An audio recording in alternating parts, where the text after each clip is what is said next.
Steve Schultz. As Government Relations Director for the Friends of the Boundary Waters Wilderness, Steve Schultz brings more than 25 years of experience working in politics, including lobbying at the Capitol, volunteering for campaigns, and organizing people and communities to protect our water. When not at the Capitol or plotting with co-workers on how to win on our campaigns, he is probably in his garden or at the lake enjoying the outdoors, on his kayak, or sitting on the beach. He also enjoys camping, hiking, running, biking, disc golf, golfing, and Minnesota Twins baseball and Green Bay Packers football. It sounds like a real outdoors guy. Mhm. You must be enjoying this weather. Yes, very much. Well, welcome, Steve. Thank you. Telling us about the whatever. Yep, yep. Wilderness. Boundary Waters Wilderness. There you go. Sounds good. Thank you, Peggy. Thanks, everybody. Thank you very much. All right, so yes, it's our 50th year. You can see here we've got a new logo for 50 years, and I am Steve Schultz, Government Relations Director. Can you guys hear me just fine without the microphone? Yeah. All right, cool. I'll keep projecting from my diaphragm. But yes, so 50 years ago, a bunch of folks like us, just ordinary citizens, got together to figure out a way to protect this area way up here up north. And it's kind of a fun story. Half the folks live down in the Twin Cities, half of them lived up north, whether it be Ely or Duluth. And folks maybe driving up 35, you see Toby's when you're in Hinckley. Well, that was our first office, essentially. That's where folks halfway in between came down, and the city folk came up and met at Toby's and founded Friends of the Boundary Waters. And so for the last 50 years, we've been working to protect the Boundary Waters Wilderness area. There's always something trying to get into the Boundary Waters. There are resources there like trees and minerals, and there's people up there too. And so our latest threat is sulfide mining. We deal with cell phone towers all the time. People, companies wanting to put it like right on the edge of the wilderness so you can have your phone even when you're trying to escape these things in the wilderness. But I think the kids are behind that one. They got to have their phones when they're up there. But yeah, so it's 1.2 million acres. 20% of it is fresh water. And of the national parks system, uh, it has 25% of the country's water in our national parks and wilderness areas. So it is a gem. It is the most visited wilderness area in the country as well. So nearly 250,000 people every year paddle their way into that little green section up there.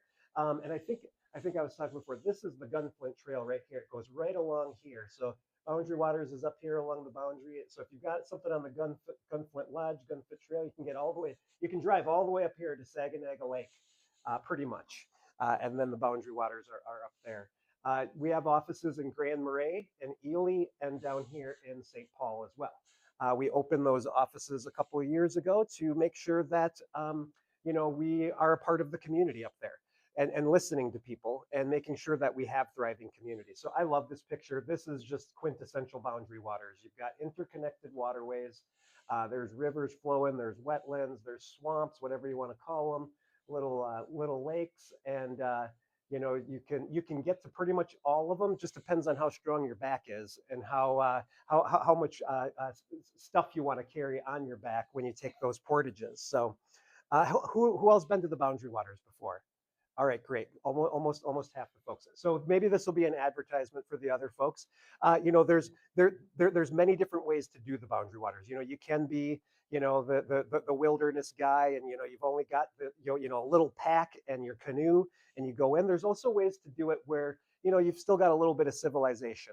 And like especially if you need to be close to a doctor, there's campgrounds that are right on the edge where you can paddle in for the day and come out and still have the general store and your campsite and maybe even some electricity if you want that.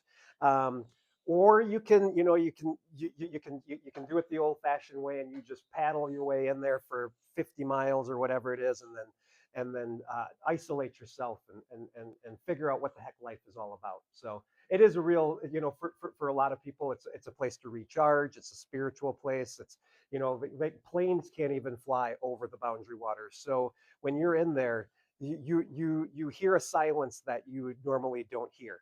And sometimes it's almost a little scary if you're from the city and you're used to having all the beeps and honks and jets and all that kind of stuff. So this is Sigurd Olson. He is our founder, and like I said, ordinary citizens coming together to make this happen. I like to show this picture here too, though, because this was a protest against the Boundary Waters in 1977. So there was a lot of folks up north who didn't want to see this land set aside. They saw dollars with those logs and those minerals in the ground, or they had an outfitter themselves, and they were used to being able to take their boat into the Boundary Waters and drop people off and then come back. People had float planes because their resort was off the road, so they would want to, bring those planes in and drop supplies.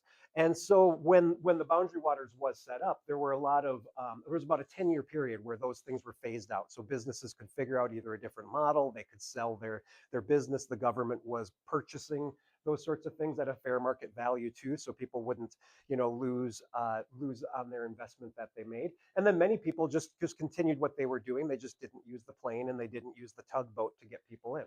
But 1,000 people packed a parking lot up there in Grand Marais.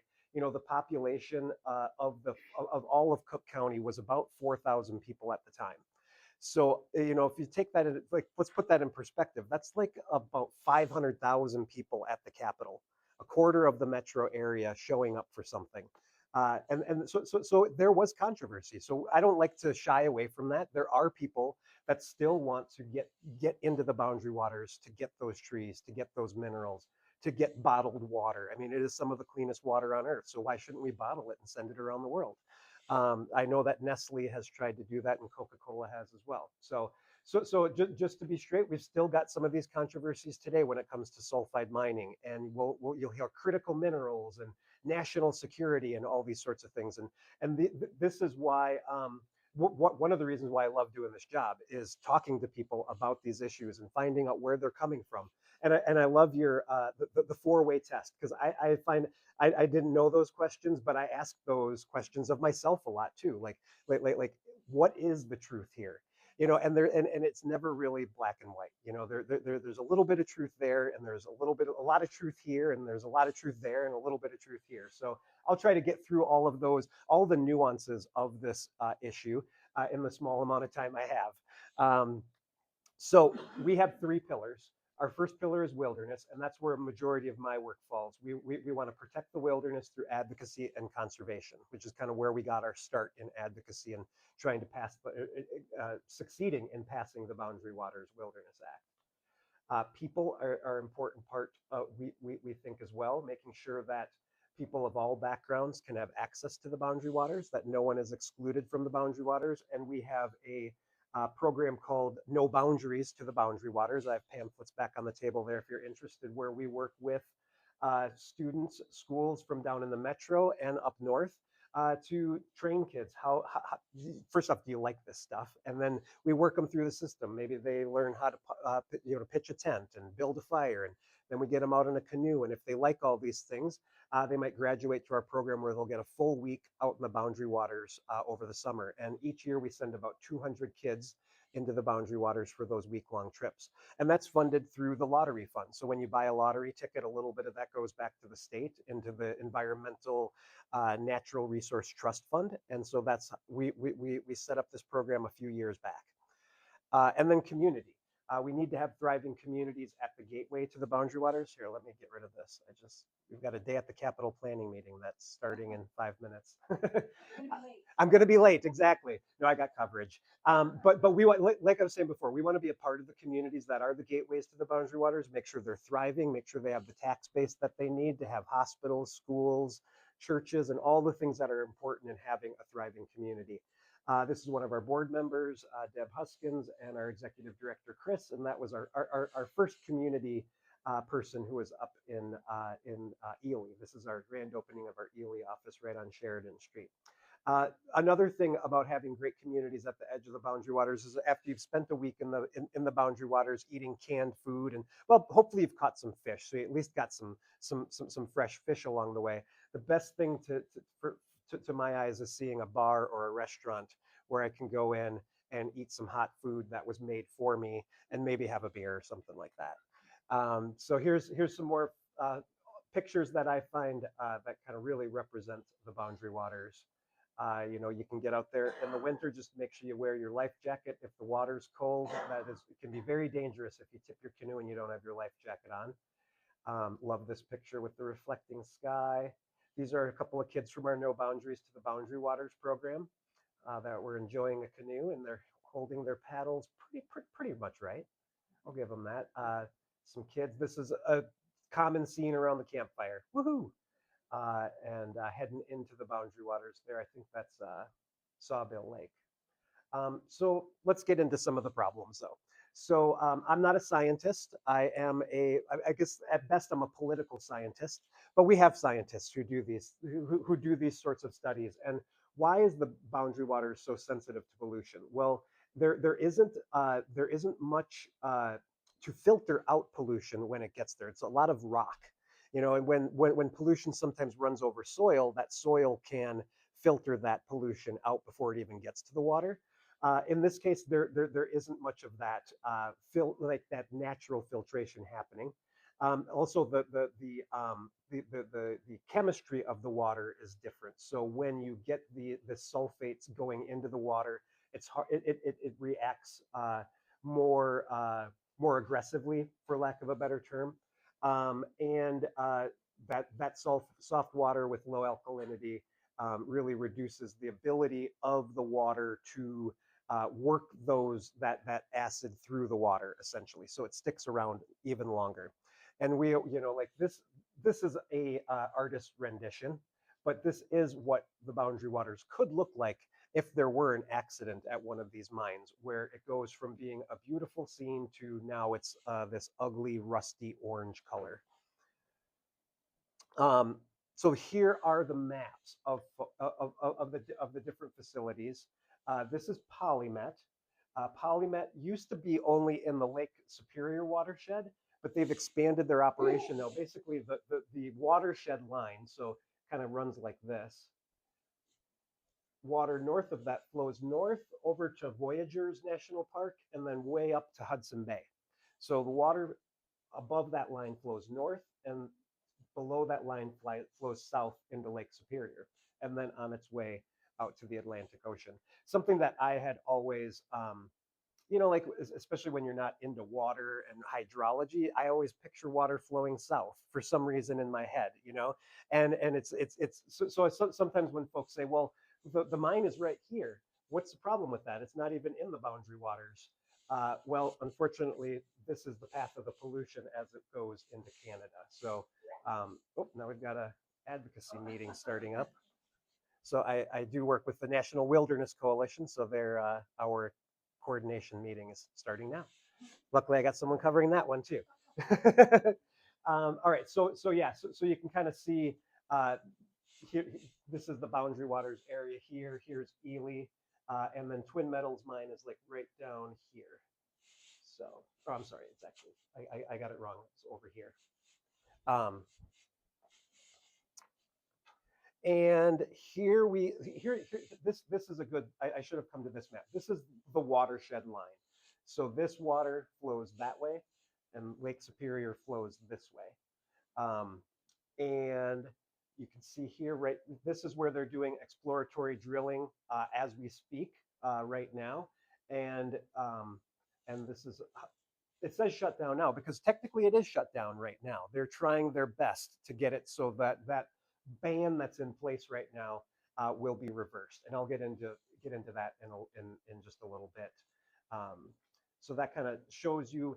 This is the old have folks heard of Polymet mine before? It's been in the news for almost 20 years now. This was the first one that they had, and then they expanded and they joined with a company called Tech, and so now this is going to be the whole Polymet mine.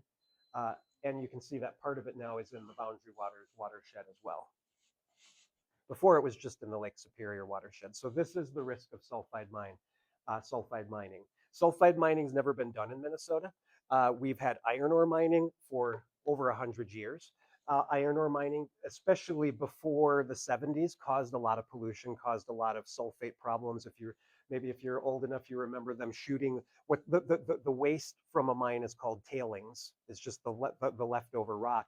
They used to shoot that from a conveyor belt right into Lake Superior. And they filled in actually a couple of bays, like around Silver Bay. It was almost filled in with tailings. And then there was a court case in the late 70s that stopped that from happening. So now they have tailings pits. Before they just used Lake Superior as their pollution pit. We didn't think that was a great idea. And they would also do that in near the boundary waters as well. But a lot of those problems have been mitigated. They've invested the technology into the iron mining operations to make it so they have less sulfates coming off of those piles. And the rock that they crush for iron ore mining tends to be has less sulfates in it, and there's just a higher concentration of iron. There's about anywhere between 10 to 30% iron. The rock we're talking about for these copper mines it can be anywhere between 0.25% copper and 1% copper. So right into my next slide. This is what I think of when I think of copper mining. I picture the old West, and there's that miner, and he's got his pickaxe, and he's chopping it, and whoa, I've just found copper. Well, this is what we have up north, and that just looks like a rock. And that's basically what it is, because it is about at best 1% copper for the Twin Metals mine. So let's say it's 1/4% copper. To get 1 pound of copper, you'd have to crush up 400 pounds of rock. And then at the end of that, you would have 1 pound of copper worth about $5 and 399 pounds of waste rock that's just going to sit there. And when that waste rock interacts with water, specifically, so you've got oxygen and water, so it can even just be air. You've got so you crush up the rock, you got this powder, they run it through this thing, and it separates out the copper from that, and then you just got that rock sitting there. If water touches it, it's called acid mine drainage, and it turns the water itself into sulfuric acid. And then it also leaches out the things like lead and mercury and all these other poisonous metals that can also pollute our water and are really bad for our health as well if that ends up near anybody's drinking water supply.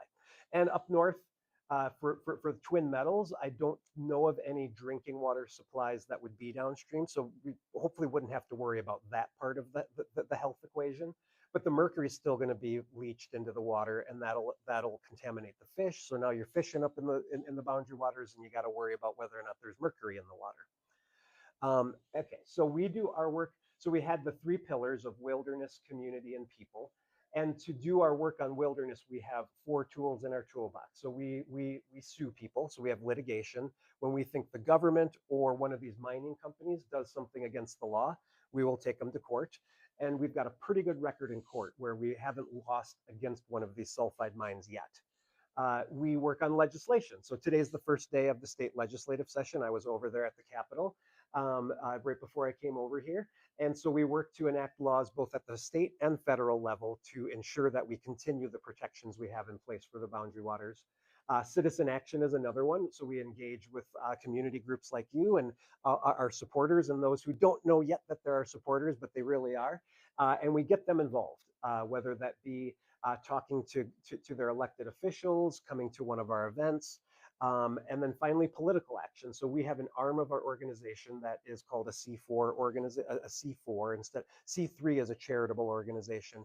C4 is not tax deductible, so it's not a charity, but we can also work on candidates. So we can identify candidates who are going to stand up for the boundary waters, and then we can endorse them and then help get them elected.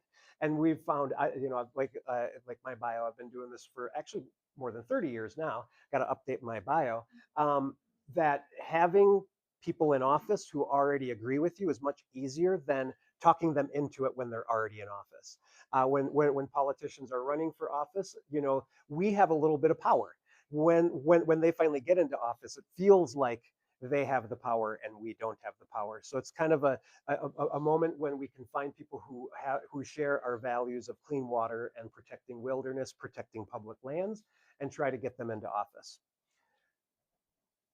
So there are lots of protections right now in place for the boundary waters, which the federal government and the Trump administration and Congress are trying to reverse right now. But we have things, international treaties with Canada, for example, they're called the boundary waters because they're on the boundary with Canada. Very difficult to enforce those international treaties, I've found over the past few decades. Used to do a lot of work on the Great Lakes, and there's the Great Lakes Compact, and there's all these rules written in there, but it's really hard to enforce any of them, especially if one side of the border doesn't care as much. And it seems like a lot of times, like we'll have a president who's not as engaged in protecting water, and Canada will, and then it'll flip, and then we'll have someone who is, and then they don't, and it just doesn't seem to line up as much.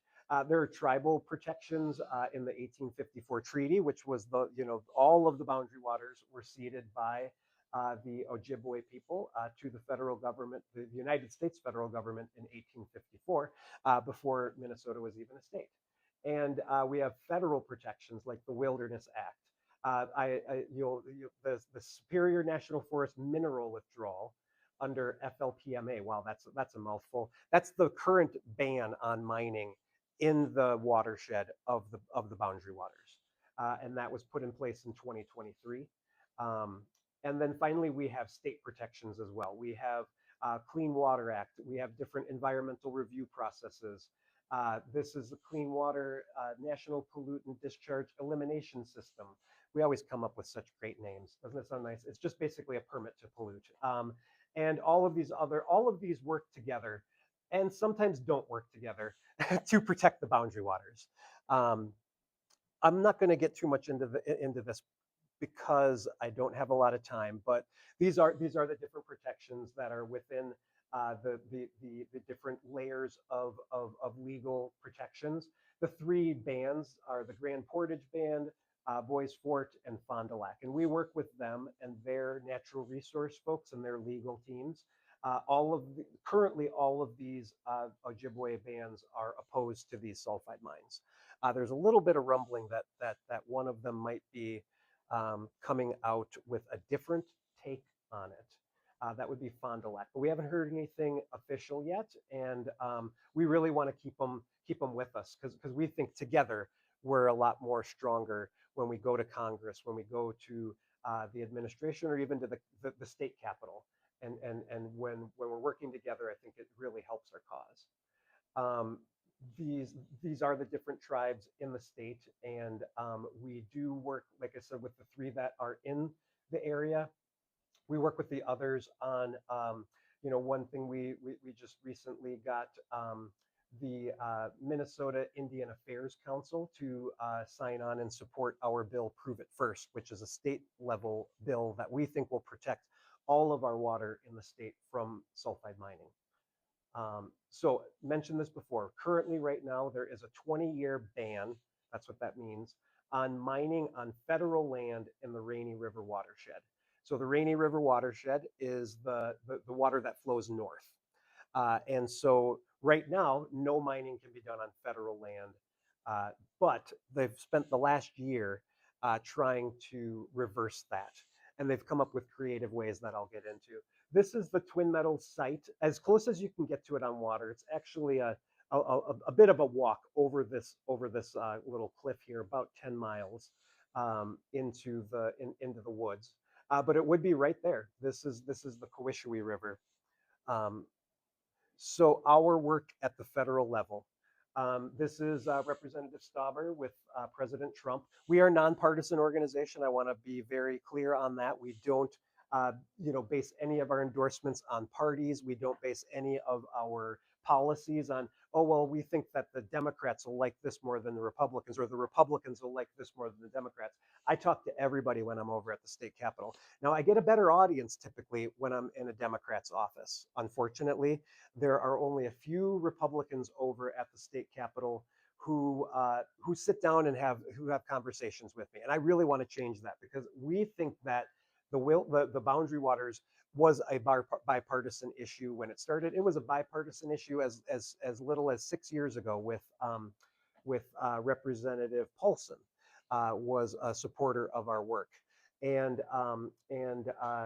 unfortunately, it's become, in the last 10 years specifically, clean water and wilderness and public lands have become more partisan, where it's harder for Republicans to go into their caucus. So a lot of times before they go out for a vote, they'll all get together and they'll talk about things.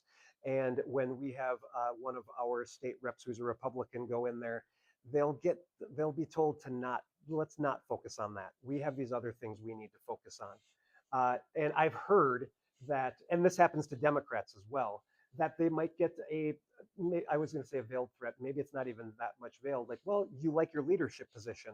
You might not want to hold this hearing, and saying, if you want your bills to move, you won't move this bill. So that's kind of the dirty backdoor politics kind of stuff that happens that we hear about. But again, I just want to emphasize that just because it's these guys here who are Republicans doing this now, that doesn't mean we're against Republicans. But unfortunately, though, those are the guys right now who are trying to do this. And there's two bills. The first bill is HR 978, ironically called the Superior National Forest Restoration Act, which would reverse that mining ban. I've done a lot of restoration work over the 30 years, the Great Lakes Restoration Act, and none of it had to do with setting up a sulfide mine. It has to do with restoring habitat, restoring clean water, restoring clean air. It's not about restoring sulfide mining to one of the areas with the cleanest water on the planet. Let's put it that way. So sulfide mining, I did say this earlier too, according to the Environmental Protection Agency, is the most polluting industry in the United States. There's never been a sulfide mine that's operated that hasn't polluted the water around it. It's got a perfect track record of pollution. We don't want to be a guinea pig here in Minnesota. We definitely don't want the Boundary Waters or Lake Superior to be a guinea pig to see, well, maybe it'll work in Minnesota. We don't think it will. So HR 978 would reverse that moratorium. It would make it so we couldn't challenge the restoration of Twin Metals leases in court, which is kind of a pretty extreme thing to say, to write into your bill that you can't actually challenge this bill in court. And it speeds up the environmental review process, puts an artificial timeline of 18 months on the environmental review process. And kind of put that in perspective, Polymet introduced their mine, I want to say in 2006, 2008, and they're still in. They started environmental review around 2008. So it's been 18 years that they've been trying to get their permits to do this mining, and they can't get their permits because they can't say that they're not going to pollute our water. Um, so they want to change a process that's taken 18 years and still isn't successful and make it into an 18-month process. Just say, yes, it's going to only take 18 months, which we just don't think is really possible. Um, it could be possible if the mining companies were straightforward right from the get-go. In most cases, the reason why Polymet's taken 18 years is because they put their plan in and we poke holes in it and they say, oh, we didn't notice that. Oh, we didn't notice that. And then they'll send them back to the drawing board. Well, fix that problem and come back to us. And then they say they fixed it. They didn't really fix it. So we would love to, we too, like going back to our thriving communities, we don't think it should take 18 years to get a project approved through environmental review.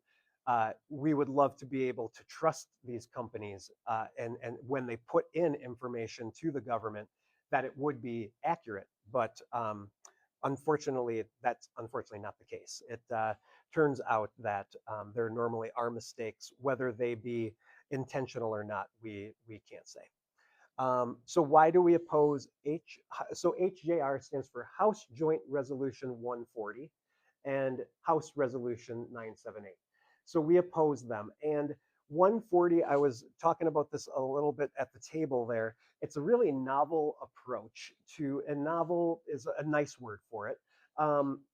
Basically, we have this this law called the Congressional Review Act. In 1996, this was passed by the Republicans in Congress, and Bill Clinton was president. And it was a way for Congress to review any rule that was put in place by a previous administration and say up or down vote if we want this to happen or not.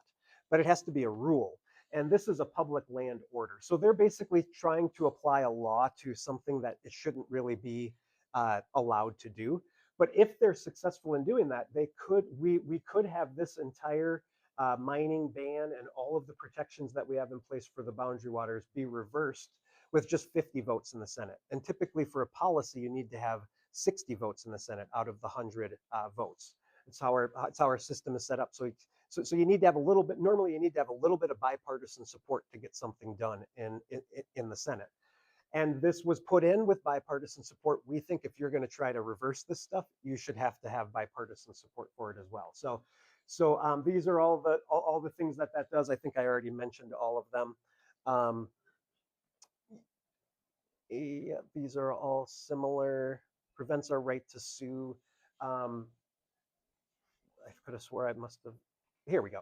Sorry about that. I had a couple extra slides in there. So what do we do at Friends of the Boundary Waters? You remember our 4 pillars, one of them being the political, the legislative action and citizen action. So that's what we do. We work with our supporters and the general public to build opposition in Congress to stop this policy. I should say this seems like forever ago, but you remember the big beautiful bill. Representative Stauber tried to put this into the big beautiful bill. Again, a novel approach because this is a policy, not a budget issue.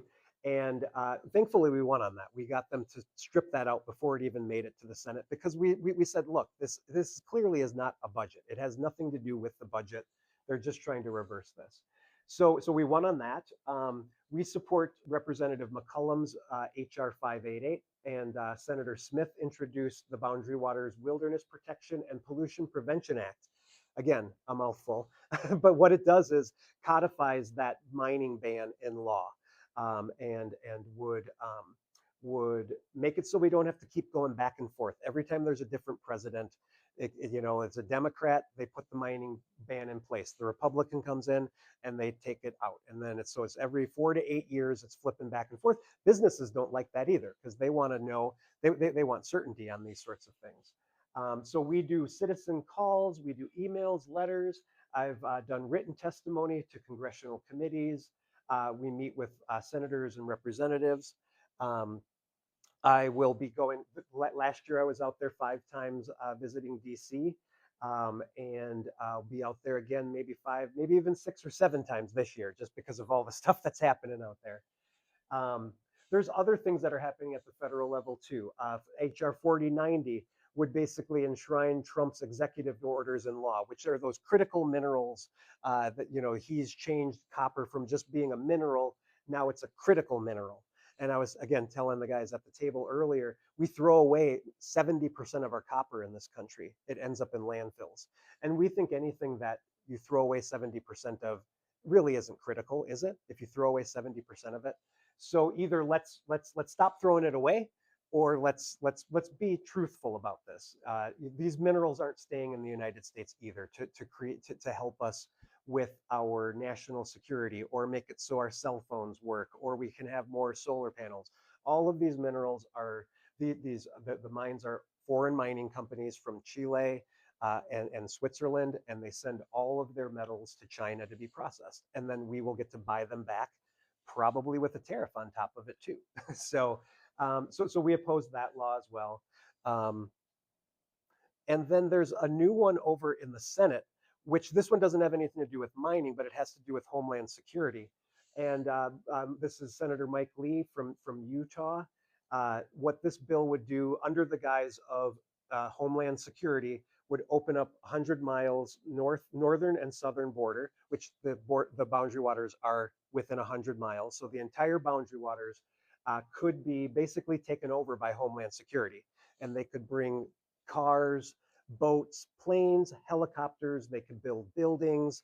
They can set up surveillance equipment to make sure that the border is protected from people doing illegal crossings.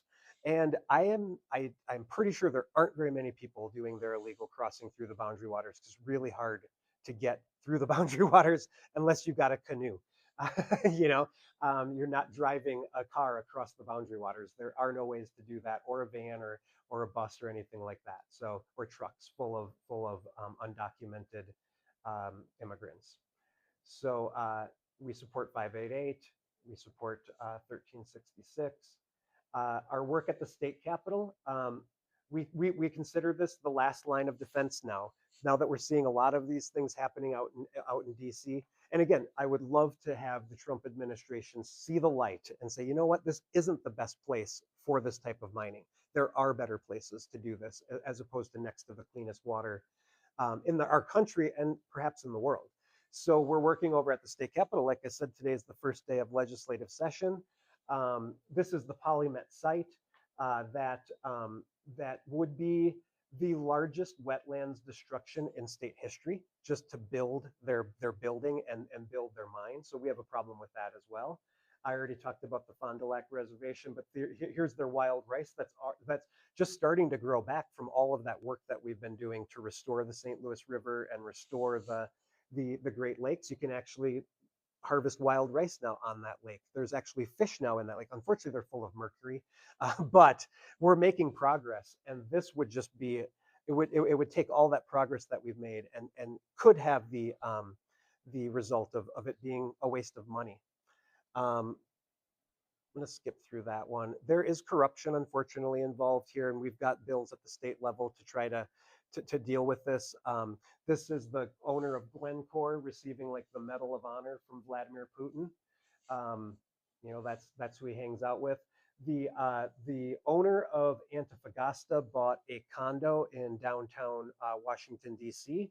and is renting it for less than $500 a month to Jared Kushner and Ivanka Trump, which, unfortunately isn't against the law. You'd think something like that would be against the law, but because they're actually charging them, it's not against the law. But boy, it kind of has a bad smell to it when you're giving the daughter of the president and son-in-law of the president a really good deal on a nice condo in DC.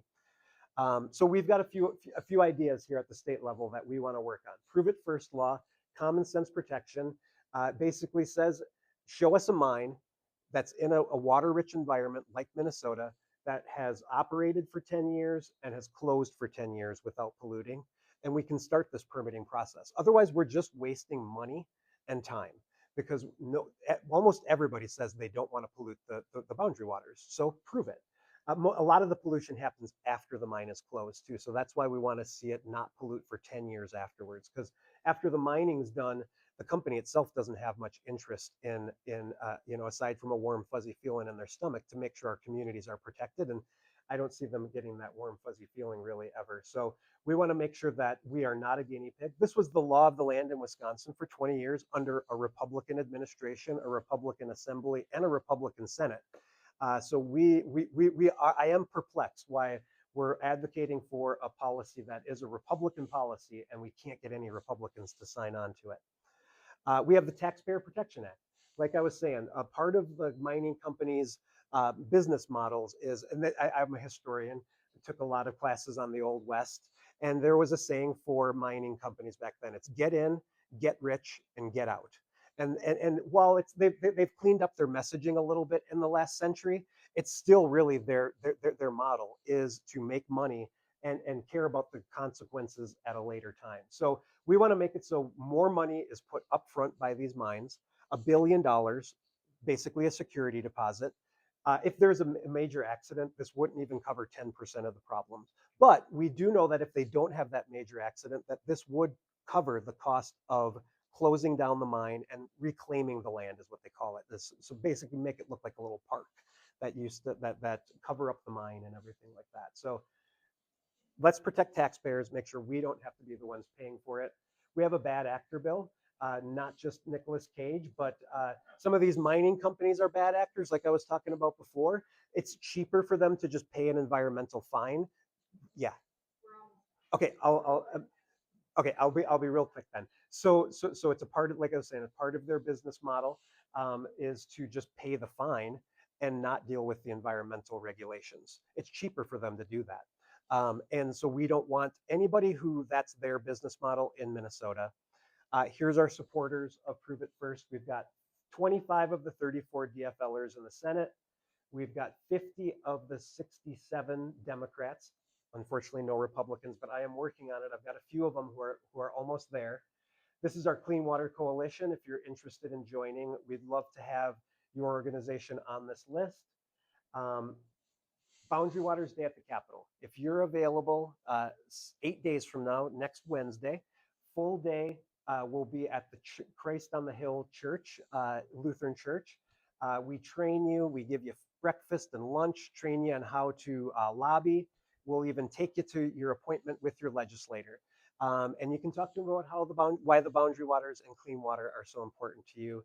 Um, all of our work is supported by individuals like you for our advocacy work. We do have that one government grant, and and then you can join the Citizen Action Network if you're interested in getting more engaged. So that's the gist of it. I probably didn't leave any time for questions though, did I? Yes. Yeah. So this,